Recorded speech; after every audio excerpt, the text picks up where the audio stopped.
Let's take a look at FreakSplit, one of Bitwig Studios' spectral effects.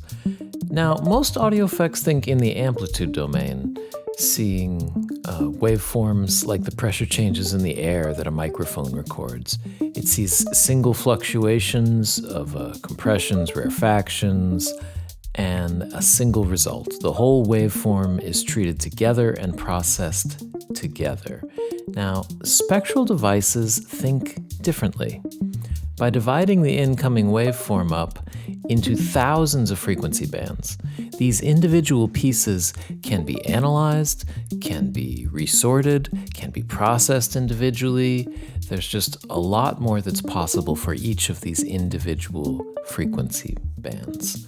So an analogy in the amplitude domain for something like a FreakSplit that is splitting by frequency might be the multiband type processors, multiband FX3 in this case, where for the low end, the mid, the high, we could apply some kind of effect with some crossover frequencies here. In this case, the low, we can add a bit of compression to beef up the low, such as it is.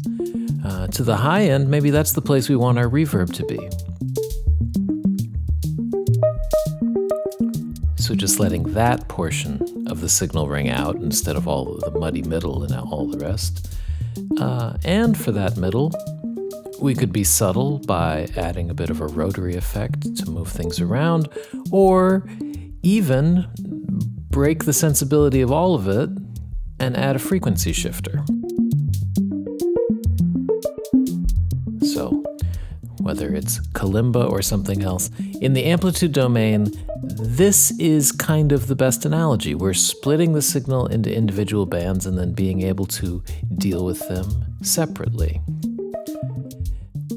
Now, the FreakSplit device could start in a very similar way. In fact, I have populated this one with exactly corresponding effects to what we heard a minute ago. So what might look interesting at first, that's different ways to move these frequency bands around, becomes something very unique quickly, where maybe it's time to flip these. Yeah, bassy reverb time. Or even invert them. And that's before we say, well, 3's interesting, but maybe 300 is the direction we want to go.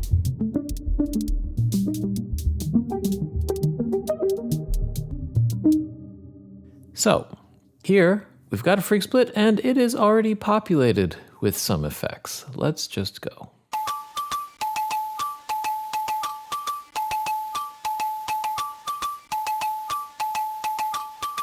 So there are 4 channels maximum, and in each of these, we've got some different effects. So again, a similar frequency shifter plus rotary effect here on this channel. On this one, oh, that's nice. Using a chorus that's going a bit too fast to create some sidebands and other new effects out of the sound. It sounds like a bit of a bit crusher. So bit 8 is almost adding new rhythm to what's there by getting it to grind a bit back and forth. And then finally, a very flat saturator that's kind of crushing everything. So again, for each of these, we've got channel controls. So maybe for some of the extreme ones, I'll just start by panning the louder signals a little more and panning the softer signals a little less. And one fun trick on most of these devices, there is a spectrum toggle to go from, I'm looking at pre, which is really good for the analysis side of things. It's really the data version of splitting things up, versus post. And now we're just dealing with the standard audio output view. And as much as we're seeing colors here, I'm just going to use colors to try to mix this visually to have some kind of even split. Not enough purple, a little more purple. Yellow's still a bit extreme. It's not too bad.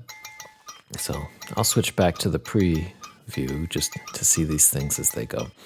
Now, what parameters do we have? We already clicked a few of them in the intro. Number one is how many splits are there? Whether we want to split into 4 pieces and you kind of see a linear group for each of these channels that are occurring, or more. We can go to a very large number here. In some ways, to me, 16 feels pretty good because you see the whole pattern cycling, but we started at 12, and that didn't feel terrible. So each band is basically showing up 3 times where there's enough energy, and that's a nice way to go. Second of all, this is interesting. The split insertion direction. Where are the additional splits being added? So this is hinting that they are coming in from the right, which is why when we add more splits, they show up on this end, versus saying that we really want them from the left, where now when we add more, they are growing from the left-hand side, where new splits are coming into place over here. And the funny one we looked at, maybe we want new splits to appear in the middle, which can kind of create some symmetric effects in different ways. So let's go back to our 12 for a moment. Now back to our color theory view of the world. There's a crossfade amount. Right now, all of these are hard breaks where you're just seeing each signal is just appearing in one band or the other, and there's a pretty flat line between all of it. Now, like Knee and some of the other devices and similar parameters, the crossfade amount is actually saying, let's kind of make a gradient. Let's spend all of each band transitioning. So now you actually get a lot more width because there is a partial appearance in the spaces in between, where a part of the signal is crossfading in those moments. And then finally at the bottom, we basically have nudge and spin, which are kind of the same thing, and bend and pinch, which are kind of the same thing, just different. Nudge is working with integers and just saying, I might want to push this whole spectrum around so that if I end up at +4, I'm looking at channel shift. I have moved from the first channel all the way to the 4th and back. So +4 is essentially the same as 0, where if I hit enter, we see no change from where we were a minute ago. So I'm just doing a small rotation of the whole signal by working with nudge. Now spin, on the other hand, is saying I want to move the entire universe a certain amount. So now I'm sliding the whole range of things a bit more. So that's kind of the extreme version, where nudge is local and small and an integer's spin is percentage and big. And then finally, split bend is interesting. You can see the shape here. And what we're doing is really saying there's going to be more action in a certain part of the curve. We're going to distribute larger areas of frequency on one side or the other. And effectively what it's doing is moving the center of everything. If I were to switch back to the mode that inserts in the middle, you'll start seeing when things move around that this really is the anchor point where all of our splits are going to be coming from when things change. So bend has a certain value of its own there.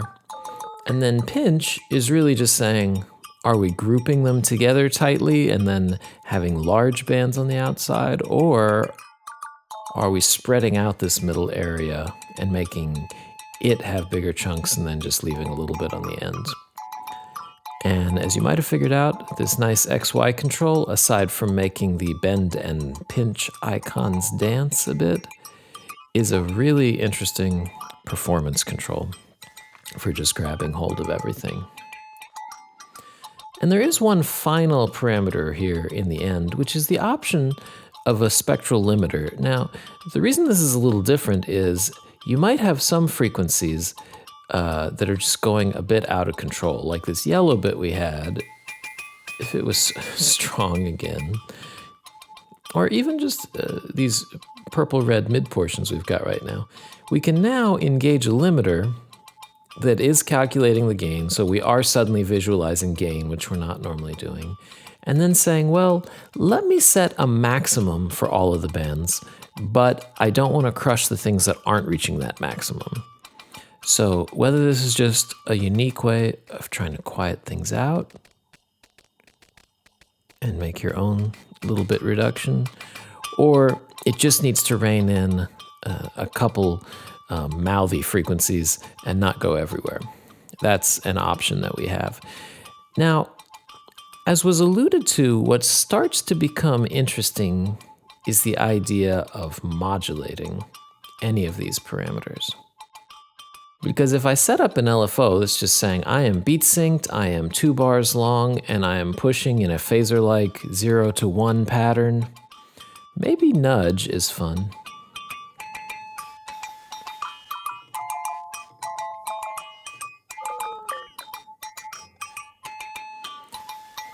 And then I'm just creating a smooth moving pattern that's going to push from section to section of the sound here. There are plenty of other approaches here to frequency split, some that were shown in previous videos. But the longer we look at this device is really maybe just a very flexible filter bank. So what could we do that is going to be a bit different with a filter bank?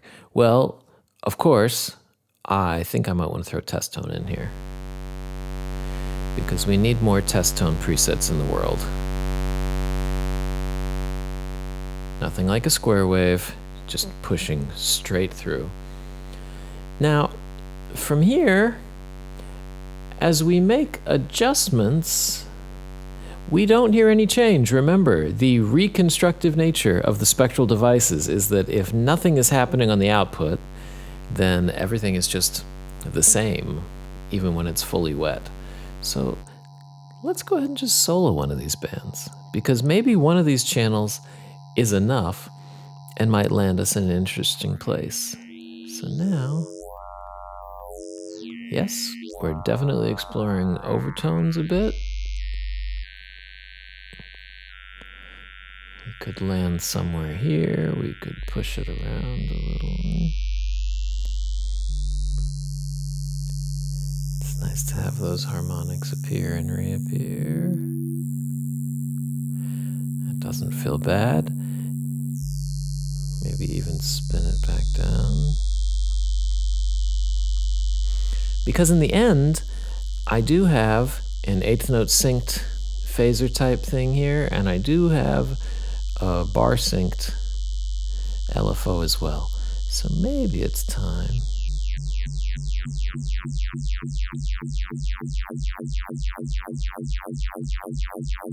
to just find the frequencies where this feels nice, to find the numbers where this feels nice. One synced modulation is cool, but two synced modulations, even changing the number of splits,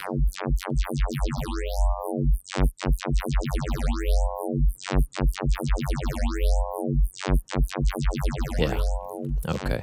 Is this the part where I make my test tone sensitive to pitch? Well, it could be, but maybe we just get out Polymer instead.